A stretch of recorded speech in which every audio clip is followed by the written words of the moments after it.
აფხაზეთის ავტონომიური რესპუბლიკის განათლებისა და კულტურის მინისტრი დავით მორგოშია აფხაზეთის საჯარო სკოლების დირექტორებს და პედაგოგებს შეხვდა. შეხვედრაზე დირექტორებმა სკოლების მიღწევებსა და მოსწავლეებისა და კურსდამთავრებულების წარმატებებზე ისაუბრეს. ყურადღება გამახვილდა ხარისხიანი განათლების მისაღებად აუცილებელ საჭიროებებზე, ინფრასტრუქტურულ, საგანმანათლებლო და სასწავლო პროცესში არსებულ გამოწვევებზე.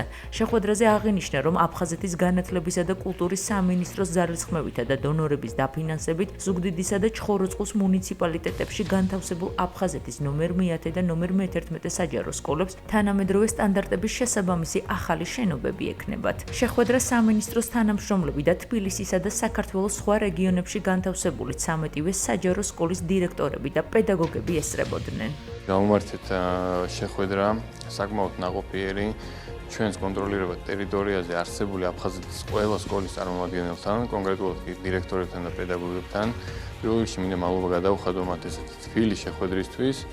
არსებულ შეხვედრაზე დავსახეთ ის ძირითადი მიმართულებები, რომელიც საჭიროებენ სწრაფ რეაგირებას, ძირითადად ეხება ინფრასტრუქტურას. ჩვენ შევხვდით ახალდანიშნულ მინისტრს.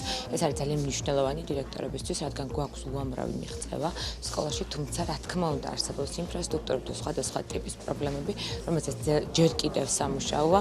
ვიმედოვნებთ, დიდი იმედებით ვართ განწყობილი, რომ ყველა ის მცირე პრობლემა, რაც აქამდე იყო, მოგვარდება. ვისაუბრეთ ძალიან ბევრ აქტუალურ საკითხზე, ვისაუბრეთ იმ მიღწევებზე, რომლებიც თითოეულ სკოლას ჰქონდა, გარდა ამისა, წამოვაყენეთ გარკვეული პრობლემები, რომლებზეც სამომავლოდ გეგმებიც დაისახა.